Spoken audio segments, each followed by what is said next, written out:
ਤੁਸੀਂ ਸੁਣ ਰਹੇ ਹੋ ਪੰਜਾਬੀ ਨਾਵਲ ਮਾਨਤਾ ਦੀ 11ਵੀਂ ਕਿਸ਼ਤ। ਡਾਕੀਏ ਦੇ ਟੁਰ ਜਾਵਣ ਦੇ ਝੱਟ ਮਗਰੋਂ ਕੁਫਤਾਂ ਨਾਲ ਬਾਹਰ ਵਾਲਾ ਬੂਹਾ ਖੁੱਲ੍ਹਾ ਤੇ 4 ਬੰਦੇ ਫੌਜੀ ਵਰਦੀਆਂ ਵਾਲੇ ਅੰਦਰ ਵੜੇ। ਉਹਨਾਂ ਫੌਜੀ ਵਰਦੀ ਵਾਲਿਆਂ ਨੇ 5ਵੇਂ ਬੰਦੇ ਨੂੰ ਦੋਹਾਂ ਪਾਸਿਓਂ ਕੱਛਾਂ ਵਿੱਚ ਹੱਥ ਦੇ ਕੇ ਚੰਗਾ ਤਕੜਾ ਸਹਾਰਾ ਦਿੱਤਾ ਹੋਇਆ ਸੀ। ਉਹ 5ਵਾਂ ਬੰਦਾ ਆਮ ਸੁੱਥਣ ਕੁੜਤੇ ਵਾਲਾ ਮਾਨਤਾ ਸੀ। ਥੋੜ੍ਹੇ ਡੰਗ ਪੈੜੇ ਹੀ ਪੈਰ ਕੱਟਣ ਹੋਇਆ ਸੀ ਤੇ ਬਹੁਤ ਔਖਾ ਹੋ ਕੇ ਟੁਰਿਆ ਆਉਂਦਾ ਸੀ। ਮਾਨਤੇ ਦੀ ਮਾਂ ਤੇ ਸਵਾਣੀ ਪਹਿਲੇ ਹੀ ਡਾਕੀਏ ਕੋਲੋਂ ਮਾਨਤੇ ਦੇ ਜ਼ਖਮੀ ਹੋਣ ਦੀ ਕਹਾਣੀ ਸੁਣ ਬੈਠੀਆਂ ਸਨ। ਇਸ ਵਾਤੇ ਉਹਨਾਂ ਦਾ ਤਰਾਹ ਤੇ ਨਾ ਨਿਕਲਿਆ, ਸਗੋਂ ਮਾਨਤੇ ਨੂੰ ਆਉਂਦਿਆਂ ਵੇਖ ਕੇ ਖੁਸ਼ ਹੋਈਆਂ, ਕਿਉਂ ਜੇ ਜ਼ਖਮੀ ਹੋਣ ਦੀ ਖਬਰ ਸੁਣ ਕੇ ਉਹਨਾਂ ਦੇ ਦਿਮਾਗਾਂ ਵਿੱਚ ਮਾਨਤੇ ਦੇ ਜ਼ਖਮਾਂ ਬਾਰੇ ਜੋ ਨਕਸ਼ਾ ਬਣਿਆ ਸੀ ਉਹ ਬਹੁਤ ਭੈੜਾ ਸੀ ਤੇ ਮਾਨਤਾ ਉਹਨਾਂ ਭੈੜੇ ਨਕਸ਼ੇ ਨਾਲੋਂ ਬਹੁਤ ਹੀ ਚੰਗਾ ਤੱਕਿਆ। ਪਰ ਨਾਲ ਹੀ ਮਾਨਤੇ ਦੇ ਲਿੰਗਾ ਕੇ ਚੱਲਣ ਨੇ ਮਾਂ ਤੇ ਜਨਾਨੀ ਦੇ ਚਾਵਾਂ ਨੂੰ ਗੁਰਲ ਕਰ ਦਿੱਤਾ। ਮਾਨਤੇ ਦੀ ਮਾਂ ਦੌੜ ਕੇ ਮਾਨਤੇ ਦੇ ਸੀਨੇ ਨਾਲ ਚੰਬੜ ਗਈ। ਮਾਨਤੇ ਦੀ ਸਵਾਣੀ ਮਾਨਤੇ ਨੂੰ ਸਿਰ ਤੋਂ ਲੈ ਕੇ ਪੈਰਾਂ ਤੀ ਘੂਰਨ ਮਗਰੋਂ ਮਾਨਤੇ ਦੇ ਸੰਗੀ ਫੌਜੀਆਂ ਤੋਂ ਮੂੰਹ ਲੁਕਾਉਂਦੀ ਅੰਦਰ ਵੱਲ ਭੱਜ ਪਈ ਤੇ ਜਾ ਕੇ ਬਾਰੀ ਦੇ ਪਿੱਛੇ ਖਲੋ ਕੇ ਮਾਨਤੇ ਨੂੰ ਵੇਂਦੀ ਰਹੀ। ਮਾਨਤੇ ਦੀ ਮਾਂ ਨੂੰ ਹੋਸ਼ ਆਇਆ ਤੇ ਉਹਨੇ ਆਵਾਜ਼ ਮਾਰ ਕੇ ਮਾਨਤੇ ਦੀ ਜਨਾਨੀ ਨੂੰ ਆਖਿਆ, ਆਪਣੇ ਦੇਵਰਾਂ ਵਾਸਤੇ ਜਾਵੀ ਰੋਟੀਆਂ ਤਵੇ ਤੇ ਸੁੱਟ, ਭੁੱਖ ਲੱਗੀ ਹੋਣੀ ਨੇ। ਮਾਨਤੇ ਦੇ ਸੰਗੀਆਂ ਦੱਸਿਆ ਬਈ ਅਸੀਂ ਰੋਟੀਆਂ ਖਾ ਕੇ ਟੁਰੇ ਸਾਂ ਤੇ ਉਂਝ ਵੀ ਸਾਨੂੰ ਟੁਰਦੀ ਵਾਰੀ ਕਰਨਲ ਸਾਹਿਬ ਹੁਕਮ ਦਿੱਤਾ ਸੀ ਕਿ ਮਾਨਤੇ ਨੂੰ ਘਰ ਵਾਲਿਆਂ ਨਾਲ ਮਿਲਾ ਕੇ ਛੇਤੀ ਵਾਪਸ ਲੈ ਆਵਿਓ। ਇਸ ਦਾ ਪੈਰ ਅਜੇ ਬਹੁਤ ਕੱਚਾ ਏ, ਇਹ ਨਾ ਹੋਵੇ ਦਰਦ ਸ਼ੁਰੂ ਹੋ ਜਾਏ ਤੇ ਫੇਰ ਇੱਥੇ ਦਵਾ ਵੀ ਨਹੀਂ ਮਿਲਣੀ ਤੇ ਸਾਨੂੰ ਦਵਾ ਦਾ ਪਤਾ ਵੀ ਨਹੀਂ। ਮਾਨਤੇ ਦੀ ਮਾਂ ਨੇ ਪੁੱਛਿਆ, ਤੁਸੀਂ ਰਾਤ ਨਹੀਂ ਰਹਿਣਾ? ਉਹਨਾਂ ਦੱਸਿਆ, ਨਹੀਂ, ਅਸੀਂ 3-4 ਘੰਟੇ ਵਾਸਤੇ ਹੀ ਆਏ ਹਾਂ, ਚਾਚੇ ਹੋਰਾਂ ਦੇ ਅਫਸੋਸ ਵਾਸਤੇ ਤੇ ਤੁਹਾਨੂੰ ਦਲੇਰੀ ਦੇਣ ਵਾਸਤੇ। ਮਾਨਤੇ ਨੇ ਮਾਂ ਨੂੰ ਪੁੱਛਿਆ, ਮਾਂ ਅੱਬੇ ਨੂੰ ਕੀ ਹੋਇਆ? ਮਾਂ ਦੱਸਿਆ, ਪੁੱਤਰ ਤੈਨੂੰ ਪਤਾ ਹੈ ਤੇਰਾ ਪਿਓ ਕਦੇ ਕਦੇ ਛਾਤੀ ਸੌੜ ਪੈਣ ਦੀ ਗੱਲ ਕਰਦਾ ਸੀ। ਆਖਰੀ ਵਾਰੀ 2-3 ਦਿਨ ਇੱਕ ਵੇਲੇ ਸੌੜ ਪੈ ਜਾਂਦੀ ਆਈ ਸੂ, ਮੈਂ ਛਾਤੀ ਮਰਦੀ ਸਾਂ ਤੇ ਚੰਗਾ ਹੋ ਜਾਂਦਾ ਸੀ। ਹੁਣ 2 ਦਿਨ ਤੋਂ ਤੇ ਬਿਲਕੁਲ ਠੀਕ ਸੀ ਤੇ ਮੌਤ ਵਾਲੇ ਦਿਨ ਤੇ ਚੰਗਾ ਭਲਾ ਸੀ। ਤੈਨੂੰ ਪਤਾ ਹੈ ਉਸ ਨੂੰ ਕਿਤਾਬ ਸੁਣਨ ਦਾ ਸ਼ੌਕ ਸੀ ਤੇ ਸ਼ਾਮ ਨੂੰ ਰੋਟੀ ਖਾ ਕੇ ਕਹਿਣ ਲੱਗਾ, ਮੈਂ ਅੱਜ ਜ਼ਰਾ ਕੋ ਸੂਲੇ ਦੇ ਘਰੋਂ ਹੋ ਆਵਾਂ। ਤੈਨੂੰ ਪਤਾ ਹੀ ਹੈ ਸੂਲਾ ਕਿਤਾਬ ਪੜ੍ਹਦਾ ਏ। ਸੂਲੇ ਦੇ ਘਰ ਕਿਤਾਬ ਸੁਣਦਿਆਂ ਹੀ ਫੇਰ ਸੜਕਣ ਹੋਈ ਸੂ ਤੇ ਉੱਥੋਂ ਉੱਠ ਕੇ ਘਰ ਵੱਲ ਟੁਰ ਪਿਆ। ਆਉਂਦਿਆਂ ਗਲੀ ਵਿੱਚ ਦਰਦ ਵੀ ਸ਼ੁਰੂ ਹੋ ਗਿਆ ਸੂ। ਘਰ ਆ ਕੇ ਮੈਨੂੰ ਦੱਸਿਓ ਸੂ ਤੇ ਮੈਂ ਲੱਗ ਪਈ ਦੁੱਧ ਤੱਤਾ ਕਰਨ। ਮੈਂ ਅਜੇ ਧੂਆਂ ਵੀ ਨਾ ਦੁਖਾ ਸਕੀ ਤੇ ਉਸ ਮੈਨੂੰ ਆਵਾਜ਼ ਮਾਰਿਆ। ਮੈਂ ਜਾ ਕੇ ਉਸ ਦੀ ਛਾਤੀ ਤੇ ਹੱਥ ਫੇਰਨ ਲੱਗ ਪਈ। ਘੜੀਆਂ ਹੀ ਲੱਗੀਆਂ ਤੇ ਉਸ ਉਤਾਣੇ ਲੰਮੇ ਪੈ ਨੇ ਆਪਣੀ ਛਾਤੀ ਤੇ ਰੱਖੇ ਮੇਰੇ ਹੱਥ ਤੇ ਆਪਣਾ ਹੱਥ ਰੱਖ ਕੇ ਮੇਰੇ ਹੱਥ ਨੂੰ ਜ਼ੋਰ ਨਾਲ ਘੁੱਟਿਆ। ਅਜੇ ਪੂਰਾ ਜ਼ੋਰ ਨਹੀਂ ਸੂ ਲਾਇਆ ਤੇ ਉਸ ਦਾ ਹੱਥ ਪੋਲਾ ਹੋਣ ਲੱਗ ਪਿਆ ਤੇ ਦੌਣ ਇੱਕ ਪਾਸੇ ਨੂੰ ਢਹਿ ਪਈ। ਨਾਲ ਹੀ ਉਸ ਦਾ ਇੱਕ ਖੜਾ ਗੋਡਾ ਦੂਜੇ ਗੋਡੇ ਵੱਲ ਉਲਰ ਗਿਆ। ਪੁੱਤਰ ਇੰਨੀ ਤੇ ਸਾਰੀ ਕਹਾਣੀ ਹੋਈ। ਨਾਲ ਮਾਨਤੇ ਦੀ ਮਾਂ ਨੇ ਬਾਰੀਕ ਆਵਾਜ਼ ਵਿੱਚ ਵਹਿਣ ਕੀਤਾ, ਜਿਸ ਦੀ ਆਵਾਜ਼ ਘਰੋਂ ਬਾਹਰ ਨਾ ਗਈ, ਪਿਓ ਮੇਰੇ ਕੱਲੇ ਪੁੱਤ ਦਾ। ਮਾਨਤਾ ਕਹਾਣੀ ਸੁਣ ਕੇ ਬੇਜ਼ਬਤਾ ਹੋਇਆ, ਪਰ ਫੇਰ ਵੀ ਮਾਂ ਨੂੰ ਤਸੱਲੀ ਦੇਵਣ ਵਾਸਤੇ ਆਪਣੇ ਨਾਲ ਲਾਇਆ ਤੇ ਮਾਨਤੇ ਦੇ ਸੰਗੀਆਂ ਆਖਿਆ, ਮਾਂ ਜੀ ਇਹ ਰੱਬੀ ਕੰਮ ਨੇ, ਅੱਲਾ ਖੈਰ ਕਰੇਦਾ, ਤੁਸੀਂ ਤਸੱਲੀ ਰੱਖੋ। ਮਾਂ ਨੇ ਆਖਿਆ, ਪੁੱਤਰੋ ਤਸੱਲੀ ਕਿੰਜ ਰੱਖਾਂ? ਉਹਦੇ ਮਰਨੇ ਮਗਰੋਂ ਮੈਨੂੰ ਪਰਦੇਸੀ ਪੁੱਤ ਬਾਰੇ ਨਿਮਾਣੇ ਸੁਪਨੇ ਆਉਣ ਲੱਗ ਪਏ। ਮੈਂ ਆਖਾ ਅੱਲਾ ਕੂੜ ਕਰੇ, ਮੈਂ ਆਪਣੇ ਖਾਬਾਂ ਦਾ ਜ਼ਿਕਰ ਇਸ ਦੀ ਸਵਾਣੀ ਨਾਲ ਵੀ ਨਾ ਕੀਤਾ, ਇਹ ਸੋਚ ਕੇ ਕਿ ਮੈਨੂੰ ਜੋ ਅੱਗ ਲੱਗੀ ਏ ਇਸ ਨੂੰ ਨਾ ਲੱਗੇ। ਹੁਣੀ ਹੋ ਕੇ ਰਹੀਏ, ਅੱਗੇ ਸੁੱਤਿਆਂ ਵੇਖਦੀ ਸੀ, ਅੱਜ ਜਾਗਦਿਆਂ ਵੇਖ ਲਿਆ ਏ। ਇਸ ਦੇ ਪਿਓ ਜ਼ਿੰਦਗੀ ਵਿੱਚ ਗਾਲ ਤੇ ਕੇ ਕੱਢਣੀ ਆਈ, ਕਦੇ ਰਿੰਜਗੀ ਵੀ ਨਹੀਂ ਕੀਤੀ। ਉਸ ਕਦੇ ਝਿੜਕਿਆ ਨਹੀਂ। ਬੋਝੇ ਵਿੱਚ ਜੋ ਹੁੰਦਾ ਉਹ ਉਸ ਨੂੰ ਗੰਢ ਨਹੀਂ ਸੀ ਮਾਰਦਾ। ਜਿਹੜੀ ਜਿਨਸ ਜਾਂ ਡੰਗਰ ਵੇਚਦਾ ਸੀ ਪੈਸੇ ਮੇਰੀ ਤਲੀ ਤੇ ਰੱਖ ਦਿੰਦਾ ਸੀ। ਮਾਨਤਾ ਮਾਂ ਦੀ ਗੱਲ ਸੁਣਦਿਆਂ ਰੋਂਦਾ ਰਿਹਾ। ਮਾਂ ਦੀ ਗੱਲ ਮੁੱਕੀ ਤੇ ਮਾਨਤੇ ਦੇ ਮੂੰਹ ਇਤਨਾ ਨਿਕਲਿਆ, ਉਹ ਮੇਰਾ ਪਿਓ, ਤੇ ਹਟਕੋਰੀ ਰੋਵਣ ਲੱਗ ਪਿਆ। ਮਾਨਤੇ ਦੇ ਹਟਕੋਰਿਆਂ ਦੀਆਂ ਆਵਾਜ਼ਾਂ ਉੱਪਰ ਥੱਲੇ ਹੁੰਦੀਆਂ ਰਹੀਆਂ। ਮਾਨਤੇ ਦੇ ਅੰਦਰ ਪਿਓ ਦੇ ਮਰਨ ਦੀ ਖਬਰ ਸੁਣਨ ਤੋਂ ਲੈ ਕੇ ਤੇ ਅੱਜ ਤੱਕ ਜਮ੍ਹਾਂ ਹੋਣ ਵਾਲਾ ਸਾਰਾ ਗਮ ਤੋਪ ਦੇ ਗੋਲਿਆਂ ਤਰ੍ਹਾਂ ਬਾਹਰ ਜਾ ਪਿਆ। ਠੰਡਕਾਰ ਹੋਈ ਤੇ ਮਾਨਤੇ ਨੇ ਮਾਂ ਨੂੰ ਖੈਰ ਸਲਾਹ ਪੁੱਛੀ ਤੇ ਨਾਲ ਘਰ ਦੀਆਂ ਕੋਈ ਗੱਲਾਂ ਸ਼ੁਰੂ ਕਰ ਦਿੱਤੀਆਂ। ਉਹਦੀ ਮਾਂ ਨੇ ਜ਼ੋਰ ਦੀ ਆਵਾਜ਼ ਮਾਰ ਕੇ ਨੂੰਹ ਨੂੰ ਆਖਿਆ, ਜਲਦੀ ਨਾਲ ਦੁੱਧ ਗਰਮ ਕਰ ਤੇ ਉਸ ਵਿੱਚ ਚੀਨੀ ਵੀ ਸੁੱਟ, ਜੇ ਚੀਨੀ ਨਹੀਂ ਤੇ ਗੁੜ ਪਾ ਲੈ, ਕੁਝ ਤੇ ਇਸ ਘਰੋਂ ਖਾ ਕੇ ਜਾਓ। ਮੇਰਿਓ ਪੁੱਤਰੋ, ਇਹ ਤੁਹਾਡਾ ਹੀ ਘਰ ਏ। ਮੈਨੂੰ ਤੁਹਾਡੇ ਨਾਲੋਂ ਚੰਗਾ ਕੌਣ ਏ ਜਿਹੜੇ ਮੇਰੇ ਪੁੱਤਰ ਨੂੰ ਮੇਰੇ ਨਾਲ ਮਿਲਾਵਣ ਲੈ ਆਏ ਹੋ। ਅੱਲਾ ਤੁਹਾਡੀਆਂ ਹਯਾਤੀਆਂ ਕਰੇ, ਦੁੱਖਾਂ ਦਰਦਾਂ ਤੋਂ ਬਚਾਏ ਤੇ ਤੁਹਾਡੇ ਘਰਾਂ ਤੋਂ ਦੁਸ਼ਮਣਾਂ ਨੂੰ ਦੂਰ ਰੱਖੇ। ਤੁਸੀਂ ਹਰ ਵੇਲੇ ਦੁਸ਼ਮਣਾਂ ਦੀਆਂ ਗੋਲੀਆਂ ਦੇ ਸਾਹਮਣੇ ਖੜੇ ਰਹਿੰਦੇ ਹੋ। ਤੁਸੀਂ ਤੇ ਹੋ ਜਿਨ੍ਹਾਂ ਨੇ ਦੁਸ਼ਮਣ ਬਾਰਡਰ ਦੇ ਪਾਰ ਡੱਕ ਕੇ ਰੱਖਿਆ ਏ। ਸੰਗੀ ਸਿਪਾਹੀ ਨੇ ਆਖਿਆ, ਮਾਂ ਜੀ, ਇਹ ਸਾਰਾ ਰੌਲਾ ਭੁੱਖ ਮਿਟਾਉਣ ਦਾ ਏ।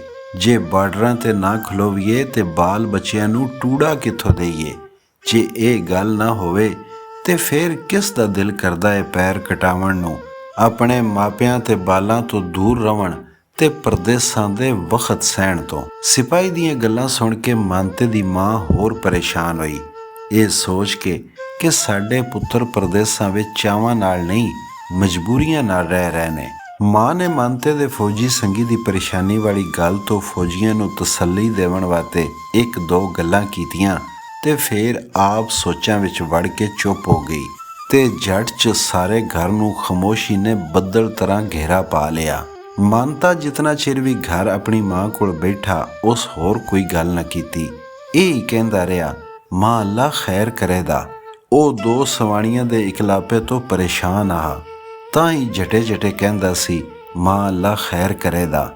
ਤੇ ਨਾਲੇ ਉਹ ਸੋਚ ਰਿਹਾ ਸੀ ਕਿ ਪਿਓ ਨੂੰ ਕਿੰਜ ਜਿਉਂਦਾ ਜਾਗਦਾ ਉਸ ਮੰਜੇ ਤੇ ਹੁੱਕਾ ਛਿਕਦੇ ਨੂੰ ਛੱਡ ਕੇ ਗਿਆ ਸੀ ਤੇ ਅੱਜ ਮੰਜਾ ਕੇ ਖਾਲੀ ਹੋਇਆ ਹੈ, ਸਾਰਾ ਵਿਹੜਾ ਹੀ ਖਾਲੀ ਪਿਆ ਹੈ। ਮਾਨਤੇ ਨੂੰ ਇਹ ਚਿੰਤਾ ਵੀ ਸੀ ਕਿ ਅੱਬੇ ਦੇ ਘਰ ਨਾ ਹੋਣ ਤੇ ਇਹਨਾਂ ਦੋ ਬੀਬੀਆਂ ਦਾ ਕਿੰਜ ਗੁਜ਼ਾਰਾ ਹੋਵੇਗਾ। ਵਿਹੜੇ ਜਣਾ ਕੋਈ ਨਾ ਹੋਵੇ ਤੇ ਸਾਰੇ ਮੁਹੱਲੇ ਛੜਿਆਂ ਦਾ ਧਿਆਨ ਉਸੇ ਬੂਹੇ ਵੱਲ ਹੁੰਦਾ ਹੈ। ਘਰ ਵਿੱਚ ਮਰਦ ਕੋਈ ਨਾ ਹੋਵੇ ਤੇ ਸਵਾਣੀਆਂ ਦਾ ਨਾਲ ਵਾਲੀ ਗਲੀ ਵਿੱਚ ਦੁਕਾਨ ਤੋਂ ਸੌਦਾ ਲੈਣ ਜਾਣਾ ਵੀ ਖਤਰਿਓਂ ਬਾਹਰ ਨਹੀਂ ਹੁੰਦਾ। ਮਾਨਤੇ ਦੀਆਂ ਆਪਣੀਆਂ ਆਦਤਾਂ ਇੰਜ ਦੀਆਂ ਨਹੀਂ ਸਨ। ਉਹ ਸੱਜਣਾ ਮਿੱਤਰਾਂ ਵਿੱਚ ਬਹਿ ਕੇ ਆਪ ਤੇ ਇੰਜ ਦੀਆਂ ਗੱਲਾਂ ਨਹੀਂ ਕਰਦਾ ਸੀ, ਪਰ ਕੋਲ ਬੈਠਾ ਦੂਜਿਆਂ ਦੇ ਮੂੰਹੋਂ ਠਰਕੀ ਬੂੰਡਾਂ ਦੇ ਕਿੱਸੇ ਤੇ ਸੁਣਦਾ ਹੀ ਸੀ। ਮਾਨਤਾ ਮੰਜੇ ਤੇ ਬੈਠਾ ਬੈਠਾ ਜ਼ਿਮੀ ਨੂੰ ਘੂਰਦਿਆਂ ਹੋਇਆਂ ਇੱਕਦਮ ਉਸ ਥਾਂ ਨੂੰ ਵੇਖਣ ਲੱਗ ਪਿਆ ਜਿੱਥੇ ਅੱਬੇ ਦੀ ਆਖਰੀ ਵਾਰੀ ਮੰਜੀ ਪਈ ਤੱਕੀ ਸੀ। ਮਾਨਤੇ ਦੇ ਅੰਦਰ ਨਿੱਕਿਆਂ ਹੁੰਦਿਆਂ ਤੋਂ ਲੈ ਕੇ ਅੱਜ ਤੀਕ ਦੀਆਂ ਅੱਬੇ ਨਾਲ ਕੀਤੀਆਂ ਗੱਲਾਂ ਤੇ ਸਾਰੇ ਕੰਮ ਯਾਦ ਆਉਣ ਲੱਗ ਪਏ। ਉਹਨੂੰ ਯਾਦ ਆਇਆ ਵਹ ਕਈ ਵਾਰੀ ਡੰਗਰਾਂ ਦੇ ਪੱਠੇ ਲੈ ਕੇ ਆਉਂਦਿਆਂ ਕਿੰਜ ਅੱਬਾ ਖੋਤੀ ਤੇ ਪੱਠੇ ਰੱਖ ਕੇ ਮੈਨੂੰ ਪੱਠਿਆਂ ਦੇ ਉੱਤੇ ਬਿਠਾ ਲੈਂਦਾ ਸੀ। ਫੇਰ ਅੱਬਾ ਇੱਕ ਹੱਥ ਨਾਲ ਪੱਠਿਆਂ ਦੇ ਲੱਦੇ ਨੂੰ ਹੱਥ ਰੱਖਦਾ ਤੇ ਇੱਕ ਹੱਥ ਨਾਲ ਗੰਨਾ ਛਿਲ ਕੇ ਮੈਨੂੰ ਦਿੰਦਾ ਜਾਂਦਾ ਸੀ। ਉੱਥੇ ਬੈਠਿਆਂ ਬੈਠਿਆਂ ਮਾਨਤੇ ਨੂੰ ਇਹ ਵੀ ਯਾਦ ਆਇਆ ਕਿ ਕਿੰਜ ਇੱਕ ਵਾਰੀ ਅੱਬੇ ਨੂੰ ਹਲ ਵਿੱਚ ਰੋਟੀ ਦੇਵਣ ਗਿਆ ਮੈਨੂੰ ਕੁਹਾੜੀ ਲੱਗੀ ਤੇ ਅੱਬੇ ਨੇ ਆਪਣੇ ਤਹਿਮਤ ਦੀ ਗੁੱਠ ਪਾੜ ਕੇ ਮੇਰੇ ਪੱਟੀ ਲਾਈ, ਮਰਮ ਦੀ ਥਾਵੇਂ ਆਪਣੇ ਹੁੱਕੇ ਦੀ ਸਵਾਹ ਲਾ ਦਿੱਤੀ ਤੇ ਨਾਲੇ ਅੱਬੇ ਦਾ ਝਟੇ ਝਟੇ ਪੁੱਛਣਾ ਵੀ ਯਾਦ ਆਇਆ ਕਿ ਪੁੱਤਰ ਦਰਦ ਬਹੁਤਾ ਤੇ ਨਹੀਂ ਪਿਆ ਹੁੰਦਾ। ਉਸ ਦਿਨ ਅੱਬੇ ਹਲ ਵੀ ਛੇਤੀ ਛੱਡਿਆ ਤੇ ਮੈਨੂੰ ਮੋਢੇ ਤੇ ਬਿਠਾਲ ਕੇ ਡਗਿਆਂ ਦੀ ਜੋਗ ਪਿੱਛੇ ਟੁਰਦੇ ਅਸੀਂ ਘਰ ਆਏ। ਲੱਗਦਾ ਇਹਨਾਂ ਸੋਚਾਂ ਤੇ ਖਿਆਲਾਂ ਦੀ ਵਜ੍ਹਾ ਤੋਂ ਮਾਨਤਾ ਮਾਂ ਕੋਲ ਬੈਠਾ ਬੈਠਾ ਰੋਵਣ ਲੱਗ ਪੈਂਦਾ ਤੇ ਬੈਠਾ ਬੈਠਾ ਚੁੱਪ ਕਰ ਜਾਂਦਾ ਸੀ। ਭਾਵਦੀ ਥਾਂ ਹੋਈਏ ਤੇ ਸਾਲ ਵੀ ਲੰਘਦਿਆਂ ਚਿਰ ਨਹੀਂ ਲੱਗਦਾ ਤੇ ਮਾਨਤੇ ਕੋਲ ਤੇ ਮਾਂ ਸਵਾਣੀ ਤੇ ਆਪਣੇ ਘਰ ਵਾਸਤੇ ਛੜੇ 4 ਘੰਟੇ ਸਨ। ਨਾਲ ਦਿਆਂ ਦੱਸਿਆ ਜਾਵਣ ਦਾ ਵੇਲਾ ਹੋ ਗਿਆ ਏ। ਇਹ ਨਾ ਹੋਵੇ ਕਰਨਲ ਸਾਹਿਬ ਸਾਨੂੰ ਆਪ ਚੈੱਕ ਕਰਨ ਹਸਪਤਾਲ ਆ ਜਾਵਣ। ਇਸ ਦੇ ਨਾਲ ਹੀ ਮਾਨਤੇ ਨੇ ਕਲਿਆਂ ਹੀ ਉੱਠਣ ਦਾ ਚਾਰਾ ਕੀਤਾ। ਨਾਲ ਦੇ ਅਗੇਰੇ ਹੋਏ ਤੇ ਉਸ ਨੇ ਡੱਕ ਸੜਿਆ। ਅਸਲ ਵਿੱਚ ਉਹ ਅੰਦਰ ਜਾਣਾ ਚਾਹੁੰਦਾ ਸੀ ਆਪਣੀ ਸਵਾਣੀ ਨੂੰ ਮਿਲਣ ਵਾਸਤੇ। 2 ਕਦਮ ਹੀ ਟੁਰਿਆ ਤੇ ਅੰਦਰੋਂ ਉਸ ਦੀ ਸਵਾਣੀ ਦੌੜਦੀ ਬਾਹਰ ਆਈ ਤੇ ਉਸਨੇ ਮਾਨਤੇ ਦੀ ਬਾਂਹ ਫੜ ਕੇ ਆਪਣੇ ਮੋਢੇ ਤੇ ਰੱਖ ਕੇ ਸਹਾਰਾ ਦਿੱਤਾ ਤੇ ਅੰਦਰ ਵੱਲ ਲੈ ਗਈ। ਮਾਨਤੇ ਦੀ ਸਵਾਣੀ ਨੇ ਮਾਨਤੇ ਨੂੰ ਸਹਾਰਾ ਦੇਵਣ ਵਾਲਾ ਕੰਮ ਇੰਜ ਘੁੱਟ ਕੇ ਤੇ ਨਾਲ ਲੱਗ ਕੇ ਕੀਤਾ ਕਿ ਇੱਕ ਹਿਸਾਬ ਨਾਲ ਉਸ ਨੇ ਚੰਗਾ ਪੀੜਾ ਜੱਫਾ ਮਾਰ ਕੇ ਮਾਨਤੇ ਨੂੰ ਮਿਲ ਵੀ ਲਿਆ ਤੇ ਕਿਸੇ ਹੱਦ ਤੀਕ ਆਪਣੀ ਸੱਦਰ ਵੀ ਲਾ ਲਈ। ਮਾਨਤੇ ਦੀ ਜਨਾਨੀ ਦਾ ਮਾਨਤੇ ਨੂੰ ਜ਼ੋਰ ਨਾਲ ਜੱਫਾ ਮਾਰਨ ਨਾਲ ਪੈਰ ਤੇ ਵਜ਼ਨ ਵਧਿਆ, ਜਿਸਦੀ ਵਜ੍ਹਾ ਕਰਕੇ ਉਹਨੂੰ ਦਰਦ ਤੇ ਹੋਇਆ, ਪਰ ਉਹ ਖੁਸ਼ ਸੀ ਕਿਉਂ ਜੇ ਉਹ ਵੀ ਆਪਣੀ ਸਵਾਣੀ ਨੂੰ ਨਾਲ ਲੱਗ ਕੇ ਮਿਲਣਾ ਚਾਹੁੰਦਾ ਸੀ।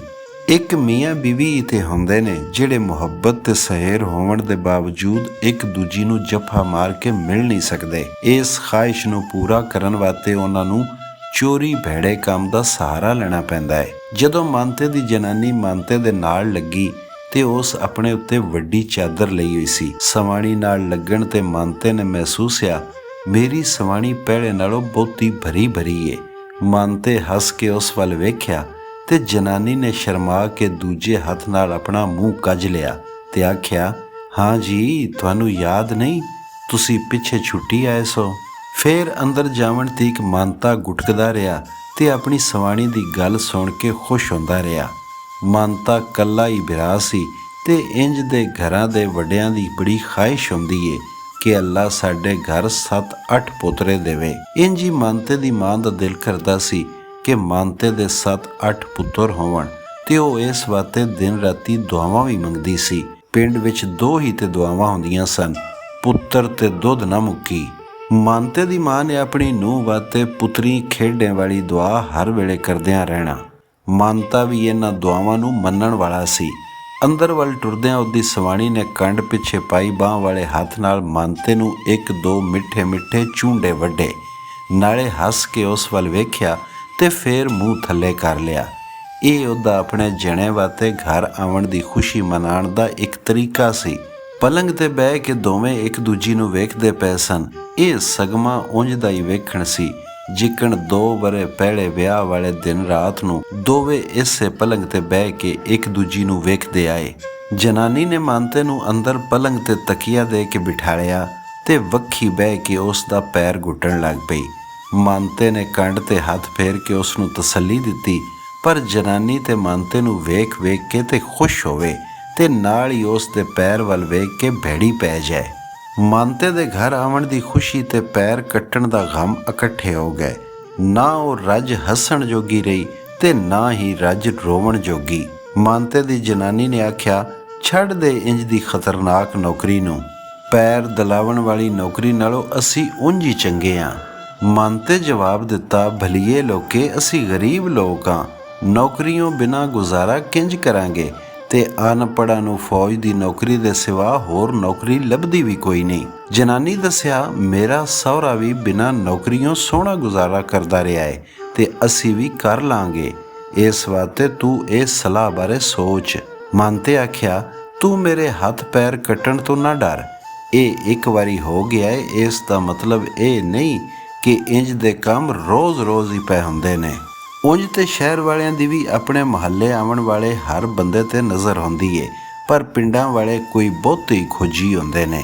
ਪਿੰਡਾਂ ਵਿੱਚ ਤੇ ਕੁਝ ਇੰਜ ਦੇ ਵੀ ਹੁੰਦੇ ਜਿਨ੍ਹਾਂ ਨੂੰ ਹੋਰ ਕੰਮ ਹੀ ਕੋਈ ਨਹੀਂ ਹੁੰਦਾ ਸਿਵਾਏ ਲੋਕਾਂ ਉੱਤੇ ਨਜ਼ਰ ਰੱਖਣ ਦੇ।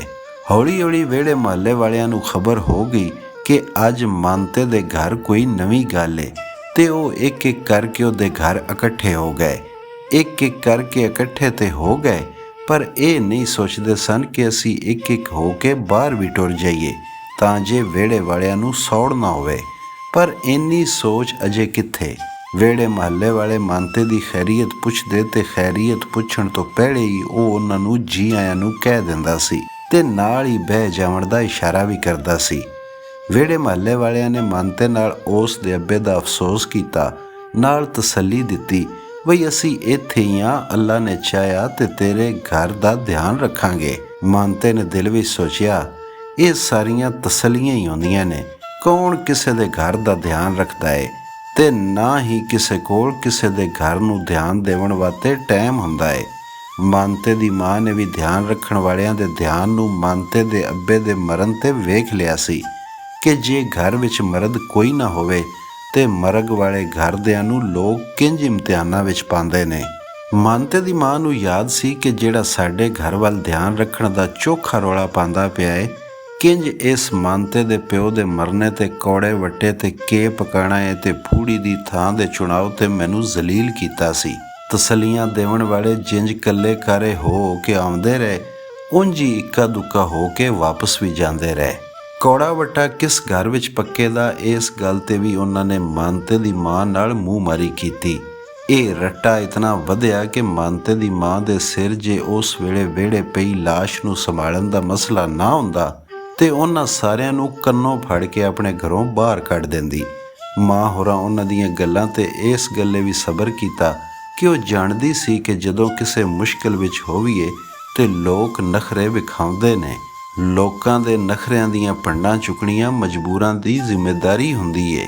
ਮਨ ਤਾਂ ਅੰਦਰ ਆਪਣੀ ਸਵਾਣੀ ਕੋਲ ਬੈਠਾ ਤੇ ਭੁੱਲ ਹੀ ਗਿਆ ਕਿ ਅਸੀਂ ਮੁੜ ਕੇ ਵੀ ਜਾਣਾ ਏ। ਫੌਜੀਆਂ ਮਾਨਤੇ ਨੂੰ ਆਵਾਜ਼ ਮਾਰੀ, ਉਸਤਾਦ ਆ ਜਾਓ, ਚਲੀਏ, ਟਾਈਮ ਥੋੜਾ ਰਹਿ ਗਿਆ ਏ। ਕਰਨਲ ਸਾਹਿਬ ਨੇ ਸਾਨੂੰ ਹਸਪਤਾਲ ਚੈੱਕ ਕਰਨ ਆ ਜਾਣਾ ਏ, ਜੇ ਅਸੀਂ ਨਾ ਹੋਏ ਤੇ ਬੇਇੱਜ਼ਤੀ ਕਰਨਗੇ। ਤੁਹਾਨੂੰ ਪਤਾ ਹੀ ਏ, ਸਾਹਿਬ ਜਿਤਨੇ ਚੰਗੇ ਨੇ ਗੁੱਸੇ ਦੇ ਉਤਨੇ ਹੀ ਮੰਦੇ ਨੇ। ਮਾਨਤੇ ਨੇ ਆਪਣੀ ਸਵਾਣੀ ਨੂੰ ਆਖਿਆ, ਲੈ ਵੀ ਭਲੀਏ ਲੋਕੇ, ਮੈਨੂੰ ਹੁਣ ਛੱਡ, ਮੇਰਾ ਮੁੜ ਹਸਪਤਾਲ ਵੱਲ ਜਾਵਣ ਦਾ ਟਾਈਮ ਨੇੜੇ ਲੱਗ ਗਿਆ ਹੈ। ਮਾਨਤੇ ਦੇ ਵਿਆਹ ਮਗਰੋਂ ਇਹ ਪਹਿਲਾ ਮੌਕਾ ਸੀ ਕਿ ਉਹ ਘਰ ਆਇਆ ਹੋਵੇ ਤੇ ਰਾਤ ਆਪਣੀ ਸਵਾਣੀ ਨਾਲ ਗੁਜ਼ਾਰਿਆਂ ਬਿਨਾਂ ਵਾਪਸ ਟੁਰ ਗਿਆ ਹੋਵੇ। ਸਵਾਣੀ ਨੇ ਮਾਨਤੇ ਨੂੰ ਪਸਾਰ ਦੇ ਦਰਵਾਜ਼ੇ ਤੀਕ ਲਿਆਂਦਾ ਤੇ ਅੱਗੋਂ ਸਿਪਾਹੀਆਂ ਥੰਮ ਲਿਆ। ਵਿਹੜੇ ਮੰਜੀ ਤੇ ਬੈਠੀ ਮਾਂ ਕੋਲ ਅੱਪੜ ਕੇ ਆਪਣੇ ਬੋਝੇ ਵਿੱਚ ਹੱਥ ਮਾਰੇ ਉਸੂ ਤੇ ਬੋਝੇ ਵਿੱਚ ਰੱਖੇ ਸਾਰੇ ਪੈਸੇ ਮਾਂ ਦੀ ਤਲੀ ਤੇ ਰੱਖ ਦਿੱਤੇ। ਮਾਂ ਨੇ ਨੋਟ ਵੇਖੇ ਤੇ ਉਸ ਆਖਿਆ, ਪੁੱਤਰ ਇਹ ਪੈਸੇ ਆਪਣੀ ਜਨਾਨੀ ਨੂੰ ਦੇ। ਮਾਨਤਾ, ਮਾਂ ਕਿੰਜ ਦੀਆਂ ਗੱਲਾਂ ਪਈ ਕਰਨੀ ਏ? ਮਾਂ, ਹਾਂ ਪੁੱਤਰ ਮੈਂ ਠੀਕ ਪਈ ਆਖਦੀ ਆਂ। ਮਾਨਤਾ, ਮਾਂ ਜਦੋਂ ਤੀਕ ਤੇਰਾ ਦਮ ਏ ਤੂੰ ਹੀ ਇਹਨਾਂ ਪੈਸਿਆਂ ਦੀ ਹੱਕਦਾਰ ਏ। ਮਾਂ ਨੇ ਨੂੰਹ ਨੂੰ ਆਵਾਜ਼ ਮਾਰੀ। ਨੂੰਹ ਆਈ ਤੇ ਮਾਂ ਨੇ ਮਾਨਤੇ ਕੋਲੋਂ ਨੋਟ ਫੜ ਕੇ ਬਣੇ ਬਤਰੇ ਉਹਦੀ ਤਲੀ ਤੇ ਰੱਖ ਦਿੱਤੇ। ਮਾਂ ਨੇ ਪੁੱਤਰ ਨੂੰ ਕਿਹਾ, ਲੈ ਹੁਣ ਖੁਸ਼ ਏ? ਮਾਨਤੇ ਹੋਰੀ ਹੌਲੀ ਹੌਲੀ ਟੁਰਦੇ ਬਾਹਰ ਵਾਲੇ ਬੂਹਿਓਂ ਬਾਹਰ ਹੋ ਗਏ। ਉਸ ਦੇ ਕੁਝ ਸੰਗੀ ਮਾਨਤੇ ਦੀ ਮਾਂ ਦਾ ਨੂੰਹ ਨਾਲ ਸਲੂਕ ਵੇਖ ਕੇ ਬਹੁਤ ਹੈਰਾਨ ਹੋਏ, ਕਿਉਂ ਜੇ ਉਹਨਾਂ ਨੂੰ ਯਾਦ ਆ ਗਿਆ ਵਈ ਘਰ ਪੈਸੇ ਫੜਾਈਏ ਤੇ ਕਿੰਜ ਨੂੰਹ ਸੱਸ ਦੀ ਭੰਡੀ ਪੈਂਦੀ ਏ। ਮਾਨਤਾ ਖੁਸ਼ਬਖਤ ਏ, ਇਸ ਦੇ ਘਰ ਇੰਜ ਦਾ ਰੌਲਾ ਨਹੀਂ। ਮਾਨਤੇ ਨੇ ਬਾਹਰ ਵਾਲੇ ਬੂਹੇ ਵਿੱਚ ਅੱਪੜ ਕੇ ਆਵਾਜ਼ ਮਾਰੀ, ਮਾਂ ਮੈਂ ਮਹੀਨੇ ਸਵਾ ਨੂੰ 2 ਮਹੀਨੇ ਦੀ ਛੁੱਟੀ ਆਵਾਂਗਾ, ਤੁਸੀਂ ਫਿਕਰ ਨਾ ਕਰਿਓ। ਮਾਨਤੇ ਦੇ ਨਾਲ ਉਸ ਦੇ ਸੰਗੀ ਫੌਜੀ ਪਹਿਲੀ ਵਾਰੀ ਉਸ ਦੇ ਘਰ ਆਏ। ਇਸ ਤੋਂ ਪਹਿਲੇ ਉਸ ਦੇ ਯਾਰ ਯੂਰ ਕਦੀ ਵੀ ਉਸ ਦੇ ਘਰ ਦੇ ਅੰਦਰ ਨਹੀਂ ਸੀ ਆਏ। ਫੌਜ ਵਿੱਚ ਜਾਵਣ ਤੋਂ ਪਹਿਲਾਂ ਪਿੰਡ ਦੇ ਮੁੰਡਿਆਂ ਨਾਲ ਹੀ ਮਾਨਤੇ ਦਾ ਬੈਂਡ ਖਲੋਣਾ ਤੇ ਉਹ ਬਾਹਰ ਹੀ ਮਿਲ ਮਿਲਾ ਲੈਂਦੇ ਸਨ, ਸਿਵਾਏ ਬਾਲੇ ਤੇ ਵਾਸੇ ਦੇ। ਇਹ ਜੋ ਮਾਨਤੇ ਦੇ ਪਹਿਲੀ ਜਮਾਤ ਤੋਂ ਜੁਟ ਸਨ। ਅੱਜ ਜਦੋਂ ਮਾਨਤੇ ਦੇ ਨਾਲ ਉਸ ਦੇ 5 ਫੌਜੀ ਗਿਰਾਈ ਉਹਦੇ ਘਰ ਦੇ ਅੰਦਰ ਆ ਕੇ ਬੈਠੇ ਤੇ ਉਹਨੇ ਪਹਿਲੀ ਵਾਰੀ ਮਹਿਸੂਸ ਕੀਤਾ ਕਿ ਘਰ ਵਿੱਚ ਇੱਕ ਬੈਠਕ ਜ਼ਰੂਰੀ ਹੋਣੀ ਚਾਹੀਦੀ ਏ, ਕਿ ਘਰ ਵਿੱਚ ਇੱਕ ਬੈਠਕ ਜ਼ਰੂਰ ਹੋਣੀ ਚਾਹੀਦੀ ਏ, ਕਿਉਂ ਜੇ ਸਾਰੇ ਬੰਦੇ ਘਰ ਦੇ ਅੰਦਰ ਬਿਠਾਵਣ ਦੇ ਕਾਬਲ ਨਹੀਂ ਹੁੰਦੇ, ਭਾਵੇਂ ਉਹ ਤੁਹਾਡੇ ਕਿਤਨੇ ਵੀ ਗੂੜੇ ਰਿਸ਼ਤੇਦਾਰ ਜਾਂ ਯਾਰ ਕਿਉਂ ਨਾ ਹੋਵਣ। ਮਨ ਤਾਂ ਇਹ ਗੱਲ ਜਾਣਦਾ ਸੀ ਕਿ ਜੇ ਕਿਸੇ ਦੇ ਘਰ ਵਿੱਚ ਬੈਠੇ ਹੋਈਏ ਤੇ ਅੱਖੀਆਂ ਤੇ ਕੀ ਪਾਬੰਦੀਆਂ ਲਾਗੂ ਹੁੰਦੀਆਂ ਨੇ। ਉਹਨੇ ਆਪਣੇ ਵਿਹੜੇ ਬੈਠੇ ਬੈਠੇ ਇਹ ਜਾਚਿਆ ਵਈ ਮੇਰੇ 1-2 ਸੰਗੀ ਇੰਜ ਦੀਆਂ ਗੱਲਾਂ ਤੋਂ ਵਾਕਿਫ ਨਹੀਂ। ਉਸ ਦਿਲ ਹੀ ਦਿਲ ਵਿੱਚ ਸਲਾਹ ਕੀਤੀ ਵਈ ਹੁਣ ਜਦੋਂ ਵੀ ਮੈਂ 2 ਮਹੀਨੇ ਦੀ ਛੁੱਟੀ ਆਇਆ ਆਉਂਦਿਆਂ ਹੀ ਬੈਠਕ ਬਣਾਉਣਾ ਸ਼ੁਰੂ ਕਰ ਦਾਂਗਾ। ਅੱਲਾ ਨੇ ਚਾਹਿਆ ਤੇ 2 ਮਹੀਨੇ ਵਿੱਚ ਬਣ ਹੀ ਜਾਏਗੀ। ਮਾਨਤਾ ਬੂਹਿਓਂ ਬਾਹਰ ਨਿਕਲਿਆ ਤੇ ਉਹਦੀ ਜ਼ਨਾਨੀ ਇੱਕ ਵਾਰੀ ਜ਼ੋਰ ਨਾਲ ਰੋਈ ਤੇ ਉਹਦੀ ਮਾਂ ਨੇ ਆਪਣੀ ਨੂੰਹ ਨੂੰ ਗਲ ਨਾਲ ਲਾ ਲਿਆ। ਨੂੰਹ ਸੱਸ ਇੱਕ ਦੂਜੀ ਦੇ ਗਲ ਲੱਗ ਕੇ ਜ਼ੋਰ ਦੀਆਂ ਰੋਈਆਂ। ਆਂਢ ਗਵਾਂਢ ਵਾਲੇ ਜਿਹੜੇ ਉਸ ਵੇਲੇ ਤੀਕ ਇਹਨਾਂ ਦੇ ਘਰ ਵਿੱਚ ਮੌਜੂਦ ਸਨ, ਉਹਨਾਂ ਨੇ ਦਿਲਾਸਾ ਦਿੱਤਾ ਤੇ ਕਿਰਲਮ ਕਿਰਲੀ ਆਪਣੇ ਆਪਣੇ ਘਰੀਂ ਟੁਰ ਗਏ। ਉਂਝ ਵੀ ਇੰਜ ਦੇ ਮੌਕੇ ਤੇ ਲੋਕ ਸੂਹ ਲਾਉਣ ਵਾਸਤੇ ਤੇ ਦੁਨੀਆ ਰੋਲੀ ਆਉਂਦੇ ਨੇ, ਹਮਦਰਦੀਆਂ ਦੇ ਛੜੇ ਨਾ ਹੀ ਹੁੰਦੇ ਨੇ। ਕਿਸ ਕੋਲ ਕਿਤਨਾ ਟਾਈਮ ਹੁੰਦਾ ਹੈ? ਜੇ ਉਹ ਰੋਂਦਿਆਂ ਕੋਲ ਬਹਿ ਰਹੇ ਜਾਂ ਰੋਂਦਿਆਂ ਨੂੰ ਲੰਮੀਆਂ ਲੰਮੀਆਂ ਤਸੱਲੀਆਂ ਦਿੰਦਾ ਰਹੇ, ਅਖੀਰ ਆਪ ਹੀ ਆਪਣਾ ਰੋਣ ਧੋਣ ਸੰਭਾਲਣਾ ਪੈਂਦਾ ਹੈ ਤੇ ਆਪ ਹੀ ਆਪਣੇ ਨੂੰ ਤਸੱਲੀਆਂ ਦੇਣੀਆਂ ਪੈਂਦੀਆਂ ਨੇ।